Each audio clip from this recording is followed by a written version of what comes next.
So we're in our second week of our Setting the Course series where we're trying to really set the course for our year, focused on God and being filled up with His presence. But before we jump in today, I do want to talk about everything I watched on the news this week.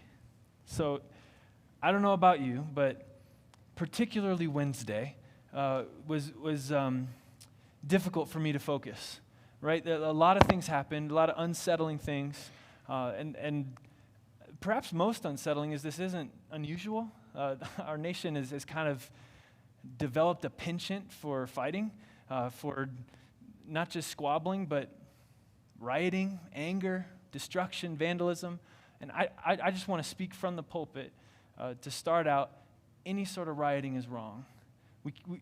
Christians don't follow in the way of Jesus and decide that our anger needs to be taken out on something or someone, right? So no matter who's behind it, no matter what reason or purpose they have for rioting, for destruction, for violence, that's not acceptable, and that's not something the church should participate in.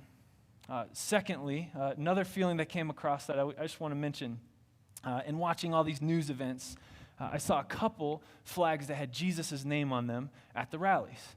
Now, I didn't see them in the Capitol doing anything wrong, but just a reminder for me and for us, when Jesus came on earth the first time, the Jews were looking for the king, the Messiah, who was going to overthrow the corrupt government and establish the perfectly righteous government. And he disappointed a lot of people because he didn't challenge the government. In fact, he was falsely accused, charged as an innocent man, sentenced to death, and he took it. Our hope is in that man, that Savior, who said the kingdom is already here within your heart. So we do not hold on to a political party. We do not hold on to a person. We do not hold on to even a governmental system. That is not where our hope lies. That's not where our salvation lies. We hold on fastly and firmly to Christ and Him alone. And so that's what we will preach here. We should participate in the world, even in politics, based on our Christian principles, based on our coming out of our relationship with God. That's okay. But we have to know that is not where our hope is. We can't tie up our hope that God will come and work through certain human systems that we've set up in place that are corrupt. We have to just hope that He will come and work, because that's where our hope is, that His kingdom would come. We said this last week, your kingdom come on earth as it is in heaven. So just a reminder, our world is fractured, our country is fractured, right? And I don't see a quick, nice little way out of this, right? 2021 is still going to have all this animosity, all this anger, all this hate, all this tension in it. The solution is Christ. He unifies all things in Him so we can be the beacon of hope that the world is looking for. Just want to encourage you, join us all together, encourage one another in pursuing Him, keeping Him, Christ, as our King and the one person that we're holding on to and pursuing. So just a little reminder, encouragement, and we might have to do this multiple times this year. I don't know. But we'll make it because He is King, and that's who we hold on to. That's who we hold on to. So all the more important that we set the course, right? Like after watching all these events, I just untied my shoe. I stepped on my shoelace. If I trip, that'll be what it's from. But all the more reason, like I just see all this like chaos and tension, right? And I don't even know what to kind of feel or think about it. And so, okay, what I need to do, well, what's important? God, help. And so prayer last week, we're talking about fasting this week. Is there any keys that we can have in fasting that can maybe help us navigate this week, next week, this year, going forward? When I first think about fasting, though, all sorts of images come to mind. So I don't know about you. If you're like me, you probably have various experiences in fasting in your life. My very first experience, and I think I can't go back any further, but I remember I was at a church and all of the youth did a 24-hour fast. And it was a part of a fundraiser for some organization that was going to help feed children around the world that didn't have food. And so the thought was, for 24 hours, we'll go without food. We'll raise money, have our parents donate or whoever, and You ever do those like runs where you like pay by the mile, you know, and you like get like your grandparents say like, I'll give you 20 cents a mile or something like that. And so it's supposed to like motivate you to go. My first experience of a fast was like a fundraiser, right? You know, where it's like you fast to get money, to give money. I looked in the Bible trying to find an example of a fundraiser fast. And actually in 1 Kings 21, there is one. It's a goofball story, and it's a fake fast that a king called in order to murder someone to take their land. So that's obviously not a positive example. I couldn't find anything else. Though there is a plot twist in the next chapter in 1 Kings 22. That'll be homework for extra credit. That'll be extra credit for you guys if you want. But part of that experience with fasting was also this empathy, right? Like we were supposed to be going without food so that we could feel what it was like to go without food, so that the people who would receive the money that our parents had given us, they would have food like we were going to have like a pizza party afterwards. You know, and so this fast was like a sharing in the sufferings of others. Now, see, that sounds a little bit better than just a bare fundraiser, right? But again, I look in the Bible, and fasting really isn't this suffering with another, or it's not an empathy. That's a positive thing that can come from fasting, but that's not the essence of fasting either. As I got older, I would see people fast whenever they had something really important in their life. You know, like they slept through class all through college, they hadn't studied, and the exam was tomorrow. They needed to fast. You know, it was like, Lord help, you know? And so, now God answers our prayers, right? I mean, this was the logic. But maybe we can like turbocharge our prayers if we don't eat, you know? So then it's like super strong prayers coming up to God that just maybe if he wasn't convinced that he was going to help me pass this exam, maybe he would if I skipped dinner, right? Almost like it's some sort of magic spell. Again, believe it or not, that's not in the Bible. I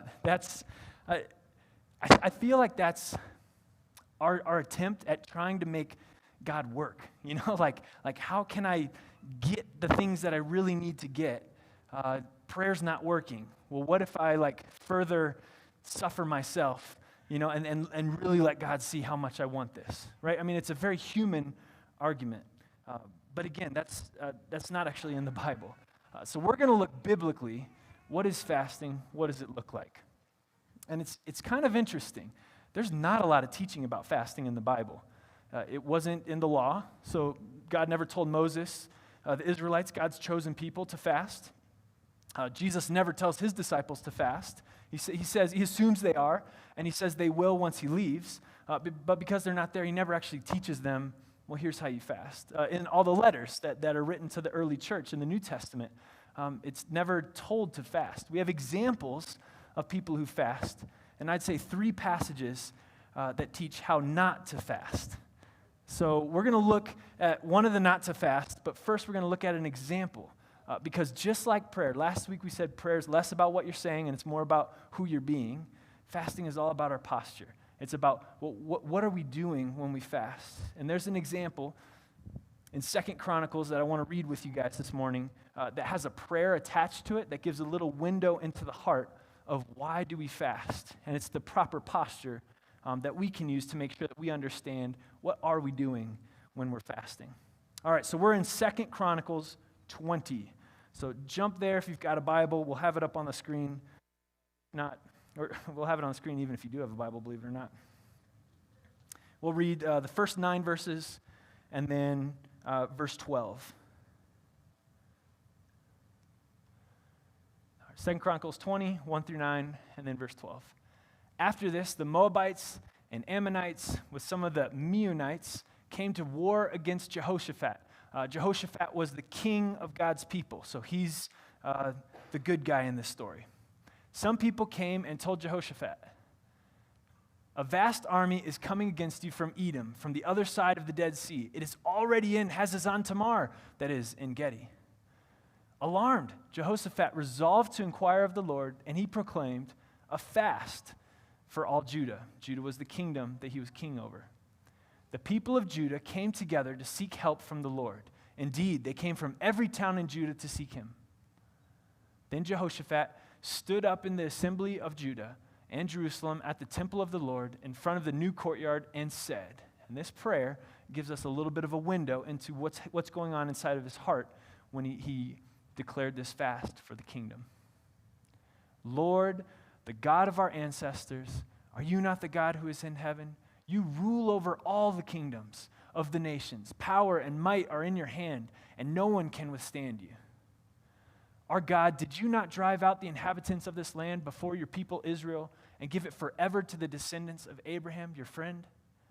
They have lived in it and have built in it a sanctuary for your name, saying, if calamity comes upon us, whether the sword of judgment or plague or famine, we will stand in your presence before this temple that bears your name and will cry out to you in our distress, and you will hear us and save us.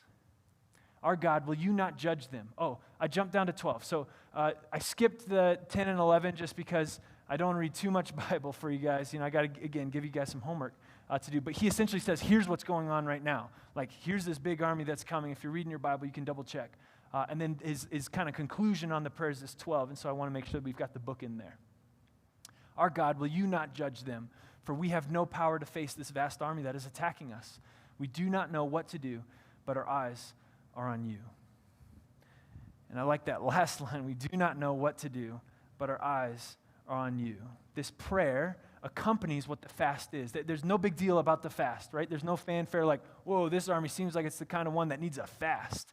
The fast was a natural, voluntary response that says, like we're about to be wiped out. Like my kingdom's done. I'm out. And they say, okay, hold on. We need God, right? And so if I could summarize this prayer and summarize kind of the teaching of the Bible on fasting, what is that posture? What does it look like? This is what, nope. I don't even have that slide. It's going to come later then. But I'll tell you what it is. When we fast, we declare that you are God and I am not. That's in his prayer, right? So he starts off by saying, are you not? See, I want to go back to, here's how it starts. Whoop. When I try to go back multiple times, I always hit this twice. I think I just went back like 6 times. All right, the beginning of the prayer. The God of ancestors, are you not the God who is in heaven? You rule over all kingdoms and of the nations, right? Not him. He's the king. And yet he's saying, you are the king. You're the one that rules over everything. Power and might are in your hand. No one can withstand you. He's saying, I'm not going to pretend like I know how to run things here. I'm not in control. That verse 12 at the end, he said, you are God. I am not. And so when we fast, that's the posture that we're saying. Something happens in our life, and we say, you are God. I am not.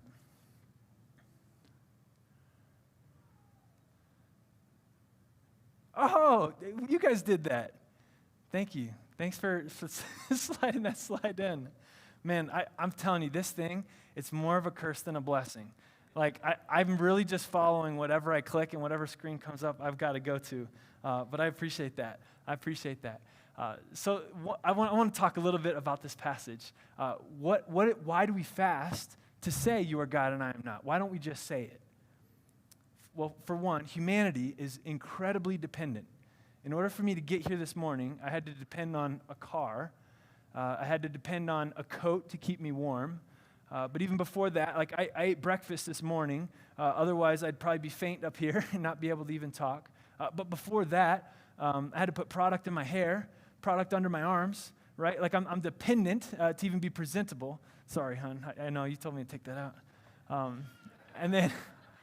But even before that, like I woke up from my bed because I don't like sleeping on the ground, right? I'd rather have comfiness. Otherwise, I don't sleep, and then I can't function.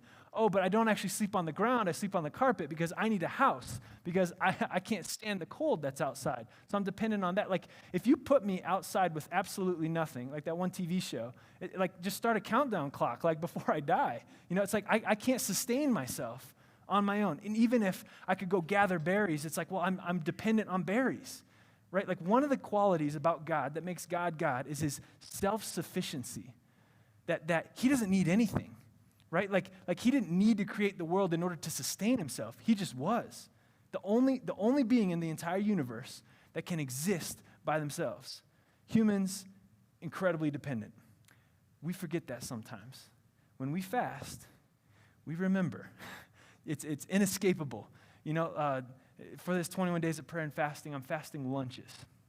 And right around 2 or 3 p.m. every day, my body reminds me that I am not God, that I'm dependent, I am not self-sufficient, and it takes work for me not to satisfy that, right? Because humans, our human nature is to pursue fullness in life, contentment, peace. Whenever we have emptiness, we will fill it, right? Loneliness, so we bring friends around, right? We're on social media. If we're bored, we'll fill our time with something, TV or whatever it is. But it goes beyond that.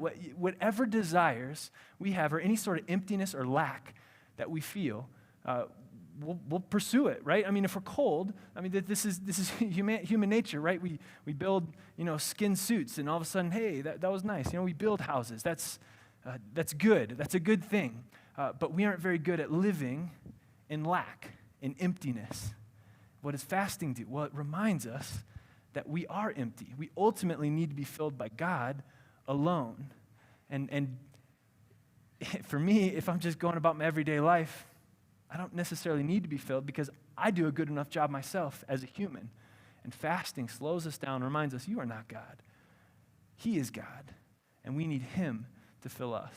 And all the messages, right, are like from culture, tell us that we should fill our emptiness. The holes that we have, you have a right to pursue the filling of those. You have the right to chase happiness, to chase contentment, to chase whatever it is, wealth or purpose or significance or pleasure, right? And you should do that. That's good. That's right.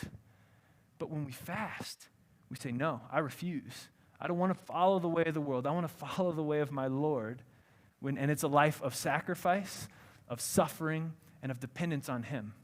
The world's offering us something else. Like I was imagining, you guys probably know, I have a weak spot for McDonald's. It's just so cheap, and I actually like it. But there's a Spotify commercial that comes on. I don't know if you guys get it or if it's just because I shop there a lot and they exchange information. They know that it's me. But I'll be like listening to my music, and then all of a sudden it's that deep, rich voice where he's like, you know that smell of hot, fresh potatoes coming out of the fryer or something. It's like, if you want that right now, stand up. Good. Congratulations. You've won yourself a trip to McDonald's to enjoy those hot, juicy fries. Ba-da-ba-ba-ba.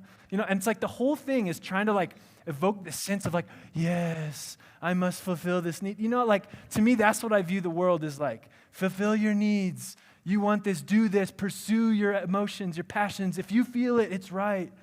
And yet, when we fast, we're rejecting that. Get out of here. I don't want that. That's not my life. I don't want that. It's like a protest, right, against our culture. Fasting makes no sense in our culture unless it's for vanity, which is fulfilling a need within us, right? We're dieting, right? I want to look good. But fasting as a practice that says, you are God, I am not. Now that's otherworldly. So when we participate in this fast, it's a declaration of praise that God is God and I am not. But it's also beneficial for us. There's a couple things that we can fast for, that we gain. The first thing is that we should fast for humility. Humility in terms of being humbled, right? This is the and I am not part of the you are God and I am not. When I think about how do we gain humility, I think it's coming face to face with our lack, with the fact that we are not, right? Or it's being exposed. I remember one time in high school, this was an event that happened that I said, whenever they ask me, what's your most embarrassing moment, I'll point back to this. Because that's like one of those typical icebreaker questions, and I'm never prepared. I think I have a mind that just tries to forget anything bad that has happened so I can just kind of move on. And so this is one that I remember when it happened. I was like, I got to remember this. This will be the answer. So in high school, I was a really good student in PE. They had awards, I remember, in my senior year of all the different subjects. It was like math student of the year, science student of the year, economics student of the year, statistics student of the year. But there was one award that I happened to win. It was PE student of the year. I know. My mom still has a certificate in her home. Actually, she doesn't. I do remember throwing it away. But I was really good at PE. I was in an advanced PE class my sophomore year. Most of the other people in this class were seniors. And they were the cool kids. They were the ones that played soccer. They were on the football team, the baseball team. And I was a sophomore. And I wanted to show them that I belonged, that I was also just as cool as them, if not cooler, because the summer between my freshman and sophomore year, I grew like 4 or 5 inches, and I could dunk. And so any chance I could get, I would jump up, boom, grab the rim, let it go, and make it go like that. And just to show all these seniors that played soccer and couldn't dunk, and that, hey, look, I'm kind of hot stuff. One time we were playing kickball, and I can't remember if it was going out to the field or going back into the field. I went up to the rim, and I grabbed it, and I'd kind of swing a little bit, And so I grabbed it, and my finger slipped, and I landed straight on my tailbone. And like I was trying to be seen, right? Hey, I remember the gym teacher, hey, you okay, Sutton? I'm like, yeah, I'm good. It was like terrible, because I just had all these cool seniors look at me, make a fool of myself. And in my mind, I remember there was a class like walking by the gym doors, and like the doors were open, and like every single one of them was like, it's like not possible, but in my mind, that's how I remember it, right? Like they saw the whole thing unfold, and I'm just like, everyone, it's ruining my life. But what happened is I thought of myself, like I was kind of cool, right? And then I was exposed, right? Like, actually, you are not.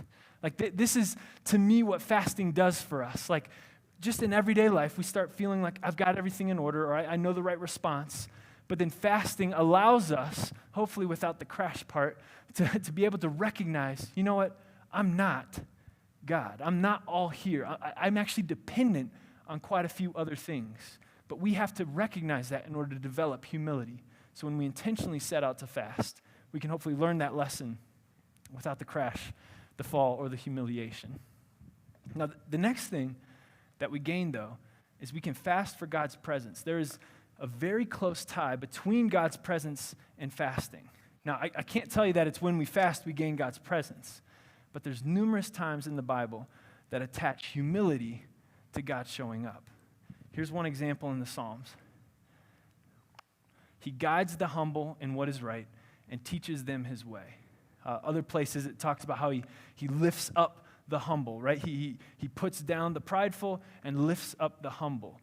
Over and over, you see that God's character is that he will work with, he will meet those who have this humble posture, those that have been broken, those that are correctly saying, you are God and I am not. Those are the people that God works with. So when we engage in fasting with a heart that says, you are God and I am not, then that's when we have genuine humility that God says, I want to work with you. And you see it in the Bible where God's presence is with people who fast, so long as they're fasting with that right heart that says, you are God, I am not. Which brings me to, well, what happens if you do it with the wrong motives? Right? What happens if you aren't saying, you are God and I am not? And then I won't read any of these verses, but if you want to go back and double check, it's Isaiah 58, Jeremiah 14, and Zechariah 7. All have the exact same message. God's people were fasting religiously, regularly, because they wanted his presence. However, they were not saying, you are God and I am not. They were living their life as if they were God. So they were not living righteously. They point out, each one of these prophets points out their inability to treat everyone around them with justice, with respect, for actually embodying God's character within their community. And so God says, I'm not going to listen to you. Like, those fasts don't count. You do not have my presence because you're just doing it to do it. As if we think that this is some way that we can get God's presence and bring it down. No, this is a spontaneous act of worship where we say, you are God, I am not. If we cut the corners, God doesn't show up because he's not after our fasts. He's after our hearts. The one verse I will read is the time when Jesus talks a negative example about fasting. This is right after his teaching on prayer. He jumps right into fasting. Matthew 6, verse 16. When you fast, do not look somber as the hypocrites do, for they disfigure their faces and show others they are fasting. Truly, I tell you, they have received their reward in full.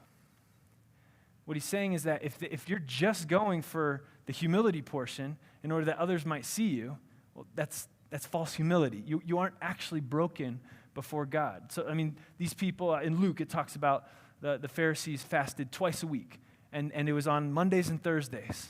And then they would, put ashes on their head. They'd be downcast. They could cover their faces. That disfigure word might mean that they're actually wearing something that would indicate, like a veil, that I am fasting. And so you'd walk around on 2 days a week, and it happened to be market days because they'd, I don't know if they wanted to be seen by people, but that's when everyone was going to be in town. And they'd walk around, and this person's humble. Well, God can clearly see, you aren't humble, right? Like you are not humbling yourself, saying, you are God, I am not. And so what does he say? They receive their word in full. Like they're just doing that for themselves at this point. Like that isn't giving them that presence with God that he's looking for. So when we fast, if we fast, we must do it with this posture that says, you are God, I am not. It slows us down. It helps us recognize our own humanity, our dependence, and gives us that desire that God would fill us. But when should we fast then? If it's not commanded in the Bible, should we ever do it, Brad? That's a great question. I think it needs to be voluntary. It should be a response that we have. And if you look at all those examples in the Bible, I think there's two categories, two different kind of fasts that I think would apply for us today. All right, the first one is a fast in preparation. So several times we see God's people that fast because there is something that is going to happen where they feel, I need the Spirit to be full in me. I want God's presence with me. This is Esther before she approaches the king. She fasts and asks for others to fast with her. Ezra, when he's traveling back across the wilderness without an escort from the king, he fasted so that God's presence would be with them to protect. This is Jesus. Before his ministry, he had 40 days of fasting in the wilderness, and it says that the Spirit filled him in his presence, and then he led him into the wilderness. So before he even starts any ministry, he's tested and fasted so that he can have God's presence with him. And then also in Acts, there's an example of the church in Antioch. That's the church that sent Paul out on his first missionary journey. It talks about them praying and fasting, and then they sent Paul out. So before he goes out and shares the gospel, let's fast and ensure that we are filled with God's Spirit. So if we have anything that's coming up in our life where we say, this is a big deal, I want to make sure I'm not going into this alone, a fast would be appropriate. Why? Not because it's this little trick to get God in your pocket, but because it sets you up in your posture to be appropriate. You are God. I am not. Before I just rush into this big thing, let me reset. Let me humble myself. Okay, now I can go into that big meeting. Now I can, visit my family. Now I can, whatever it is that you say, now I'm prepared, because this gets us back into our right relationship with God. It gives us a better perspective of who we are. The second fast that you see in the Bible is a fast in mourning. This one stood out to me. Usually, fasts in the Bible that we see are a gut response to something that has happened. Something that you don't have words, you don't know how to process. You say, I need God. It's Jehoshaphat that we saw. This huge army's coming. Oh no, we're done. We're done. What can I do? I have to wait here for you. This was David when his child was terminally ill, and he said, I got to fast. I don't know. I can't. I'm out of options. And several others. So Ezra, when they read, this is in Nehemiah, Ezra reads the law, and then all the people fast. Why? Because they're convicted. Oh, God wants us to do all this. We haven't done this at all. And so then they say, we're in judgment. Help, God. I can't. What do I do? We've messed up. And to me, that's a fast that perhaps I wasn't taught as a kid. Whenever something comes up, I don't know, maybe like last week, it feels like a kick in the gut, oh no, this is terrible. I feel so small. I'm so out of control. God, we need you. I don't know how. I can't even tell you what to pray for. Do this, do that. I need you bad. And in the Bible, in Daniel chapter 9, there's an example of Daniel fasting on behalf of his country, his people.